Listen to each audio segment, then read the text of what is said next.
नमस्कार दोस्तों, स्वागत है एक बार फिर से आपके चैनल सिविल गुरुजी में। मैं engineer Amarendra Bharati, corporate trainer और आपके लिए सिविल गुरुजी।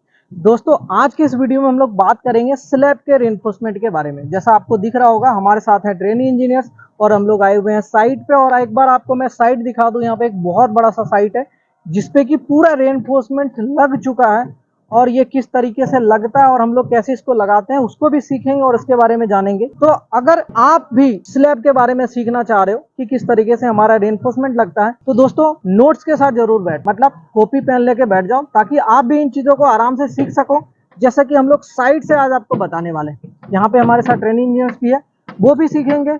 और यहाँ पे जो हमारा रेनफोर्समेंट बिछा हुआ है, किस तरीके से लगा हुआ है, वो एक अलग ही तरीके से लगा हुआ है। तो इसके बारे में भी आज हम लोग समझेंगे कि आखिर ये कैसे लगा हुआ है, दूसरे स्लैब जो हम लोग पढ़ते आए हैं उनसे अलग कैसे, तो उसके बारे में भी समझेंगे। उससे पहले आखिर हमारा जो स्लैब के केस में पढ़ते हैं कि हमारा 1 वे क्या होता है, 2 वे क्या होता है, उन चीजों को भी समझेंगे।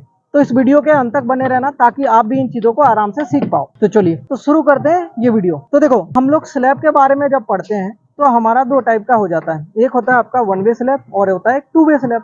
ठीक है, अगर हम साइड पे पहुंचे, अगर आपको बोल दे कि हाँ भाई कि देख के पहचान लो कहाँ पे आपका 1 वे है 2 वे है, तो कभी कभी ना मुश्किल हो जाता है देख के पहचानना कि कौन सा 1 वे होगा कौन सा 2 वे। हो सकता है कि मैं बोल दूं कि नहीं ये 2 वे है ये 1 वे, तो उसको भी समझेंगे कि आखिर हम देख के भी कैसे पहचान सकते हैं। उससे पहले हम 1 वे को समझ लेते हैं, 2 वे को समझ लेते हैं। 1 वे के केस में क्या होता है कि 1 वे में हमारा जो लोड लगा, वो लोड क्या होता है कि आपके जो सबसे शॉर्टर डिस्टेंस, जैसे ये है, अब इसकी लंबाई बहुत ज्यादा है और इन दोनों साइड में चौड़ाई है, और ये स्लैब है, मान लेते हैं ये पूरा स्लैब है, ये इसका चौड़ाई है और ये लंबाई है।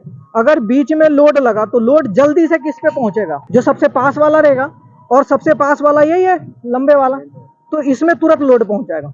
तो 1 वे के केस में यह होता है, जैसे ही लोड पड़ता है, लोड तुरंत ना इस लॉन्गर स्पान पे चला जाता है तुरंत। जैसे ये इसको हम मान लेते हैं 1 वे, बीच में हम खड़े, तो हमारा लोड जो डिस्ट्रीब्यूट हो रहा होगा वो तुरंत दोनों साइड वाले में हो रहा, क्योंकि सबसे नजदीक में हमारा यही है और यही दोनों एकदम लंबा है ना। तो इस केस में अब 2 वे में क्या होता है कि 2 वे में जब हमारा लोड लगता है, तो 2 वे में ना लोड क्या होता है, डिस्ट्रीब्यूट होता है। इधर भी कुछ चले जाएंगे ट्रेंगुलर, कुछ इधर भी कुछ इधर भी। मतलब इसमें दो तरीके से लोड होता है। आपके जो ये छोटा वाला है, इसमें ट्रेंगुलर के केस में लोड जाता है। जैसे ये ट्रेंगुलर बनेगा ऐसे, इसमें लोड जाएगा। इस केस में ऐसे ट्रेंगल बनेगा, इसमें लोड जाएगा। और ये ट्रेपोजोडियल बन जाएगा लॉन्गर साइड में। तो इसमें जो लोड ट्रेवल होता है वो आपके चारों साइड में ट्रेवल होता है। इसी के अकॉर्डिंग में हमको क्या करता है, रेनफोर्समेंट का डिजाइन करना पड़ता है कि अगर हमारा 1 वे स्लैब बन रहा होगा तो एक साइड में लोड जा रहा होगा, तो एक साइड में हम लोग रेनफोर्समेंट बिछा देंगे, तो हमारा क्या होगा, कॉस्ट को कम कर सकते हैं कि जैसा रिक्वायरमेंट होगा सेम उसी रिक्वायरमेंट के हिसाब से हम रेनफोर्समेंट बिछाएंगे। जरूरी नहीं है कि हमारा 1 वे बन रहा होगा तो हम क्या करेंगे 2 वे का सरिया बिछा दो, वेस्टेज है ना। जब हमारा लोड कर लेंगे हम लोग, उसको सहन सकते हैं 1 वे से, तो 1 वे में करेंगे। तो ये चीज आपको लोड के अकॉर्डिंग समझ आया कि लोड ट्रांसफर कैसे होता है। ठीक है, 1 वे में क्या होता है कि आपके लॉन्गर वाले स्पान में लोड चला जाता है, 2 वे में आपके चारों साइड में लोड ट्रांसफर होता है। अब सोचो, अभी आपको बोले कि 1 वे है, 1 वे में लॉन्गर साइड में स्पान पे पूरा लोड जाता है, तो आपके शॉर्टर में इधर बीम देना जरूरी है क्या? नहीं देना, लोड तो जा ही नहीं रहा उस पर।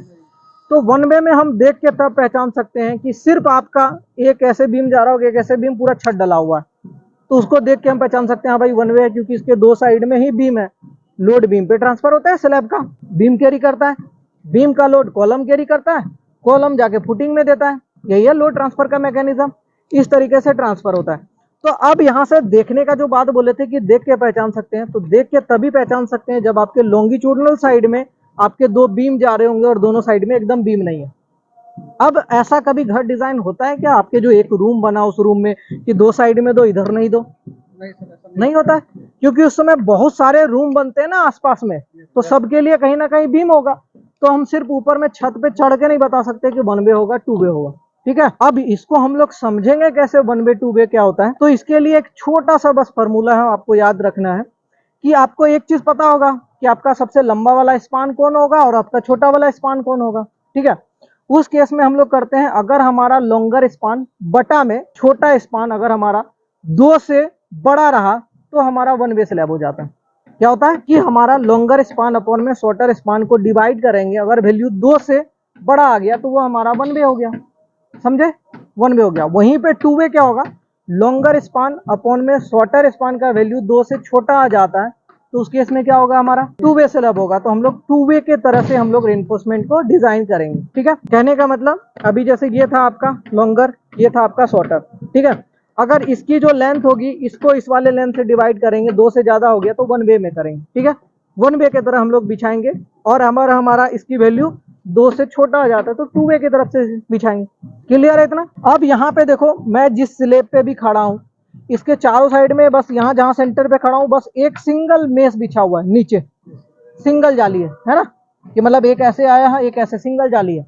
लेकिन जैसे ही इस साइड में मैं देख रहा हूँ इधर में डबल मेस हो गया है, पीछे वाले में देख रहा हूँ यहाँ भी डबल मेस है, सामने देखो उधर भी डबल मेस है और इधर भी डबल मेस है। मतलब ये टू वे का सरिया बिछा हुआ है। ठीक है ना, कैसा बिछा हुआ है? टू वे का। मतलब टू वे में क्या होता है कि आपके सेंटर में होते हैं सिंगल जाली और आपके चारों साइड में होते हैं डबल डबल जाली। अब इसका रीजन क्या है, जैसे कि आपको देखो ये स्लैब बताए थे। ठीक है, स्लैब के केस में क्या होता है कि जैसे ही हम सेंटर पे लोड लगा रहे हैं, ऐसे हो रहा है, मूवमेंट हो रहा है ना, तो ये चारों साइड से उठने की कोशिश कर रहा है। लेकिन सेंटर में क्या हो रहा है, सेंटर में लोड लगा है तो सेंटर झुकने की कोशिश कर रहा है। और इसमें क्या होता है, बीच में क्या होता है, टेंशन जोन आ रहा होगा नीचे, जैसे भी बीम के केस में बताए थे। तो हमारा जो बीच वाला सेंटर में है इसमें क्या है कि ऊपर में कंप्रेशन और नीचे में टेंशन बन रहा होगा। तो सरिया हम लोग देते कहाँ, टेंशन वाले जोन में ना। तो बस टेंशन वाले जोन में हम लोग सेंटर पे दे दिया, ऊपर देने की कोई जरूरत नहीं। टेंशन पे हमने को चाहिए, टेंशन वाले में बिछा दिया सरिया। इतना समझ में आया ये वाला? अब वो भी विदाउट लैपिंग, बिल्कुल, है ना। अब उसके बाद देखो, जैसे ही सामने में गए तो सामने में डबल जाली मिल गया, क्योंकि जैसे ही लोड लगा रहे थे ये दोनों उठने की कोशिश कर रहा था, तो उठने के लिए हम क्या किए, निगेटिव मूवमेंट बन रहा था, हम और सरिया रख के जाली बना दिए, भारी बना दिए, दोनों एकदम हिल नहीं रहा। तो इस केस में हमारे चारों साइड में लोड होते हैं, तो चारों साइड में जाएंगे तो चारों साइड से हम लोग क्या कर लेते हैं, पूरा डबल जाली बना देते हैं। ये हमारा टू वे हो गया। ठीक है, अब इसको और थोड़ा सा समझते हैं कि आखिर हम लोग जो सरिया का प्लेसिंग करेंगे, सरिया बिछाएंगे, वो कैसे बिछाना है ना। तो इसको पकड़ो जरा। अभी देखो, एक तो सबसे पहले बताएं कि आपका सबसे लंबा वाला दूरी और आपका एक छोटा वाला दूरी। ठीक है, ये दोनों दूरी अपने को पता है। अब लोड जैसे ही पड़ेगा तो लोड सबसे पहले लंबे वाले बीम पे जाता है, लेकिन लॉन्ग ट्रेवल कैसे करता है, लोड तुरंत पड़ा, नजदीक सबसे जो पड़ेगा उसी पे ट्रेवल करता है। अब जैसे यहीं पे हम खड़े हैं तो यहाँ पे जैसे ही लोड लगा, सबसे नजदीक कौन सा है, ये दूर में है ना, तो ये नजदीक है तो लोड ऐसे ट्रांसफर होगा। तो लोड ट्रांसफर करने के लिए सबसे पहले हम लोग देते हैं मेन सरिया। ठीक है, यहां से निकल के आया जो हम लोग मेन सरिया बिछाएंगे, सबसे पहला सरिया, वो कैसे बिछाएंगे, छोटे वाले में बिछाएंगे। समझ में आया कि सबसे पहला जो सरिया हम लोग रखते हैं वो देखो नीचे में रखा हुआ है, ये नीचे वाला, और ये ऐसे ऐसे लगा हुआ है। क्यों?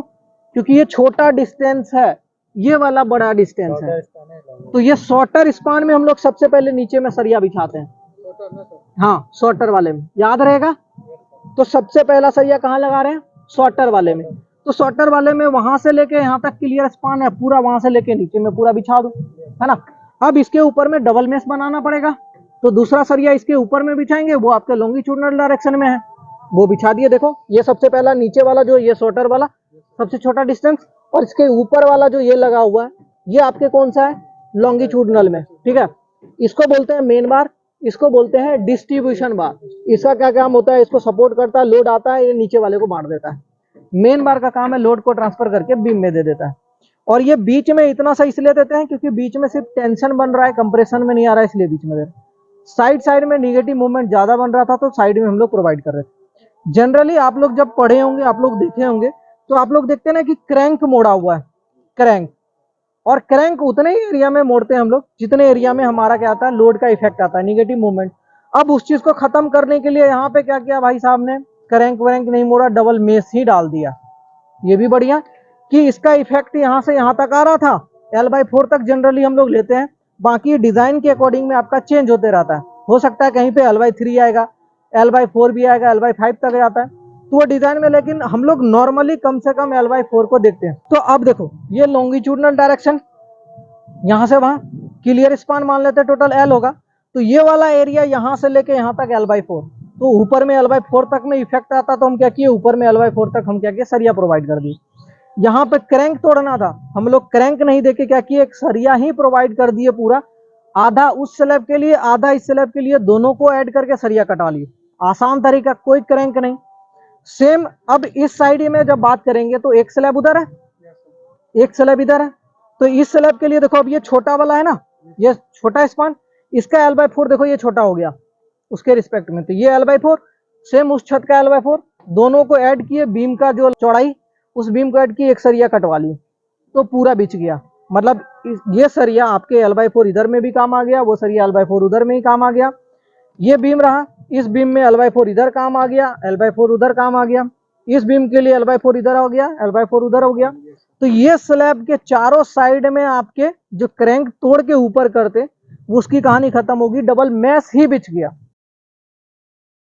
तो दोस्तों आशा करता हूं कि आपको ये वीडियो समझ में आया होगा, किस तरीके से हम 1 वे और 2 वे में हम अपना रेनफोर्समेंट को बिछाते हैं, और एकदम अलग ही तरीके से यहाँ पे लगा हुआ है। इन चीजों को भी आप समझ पाए होंगे।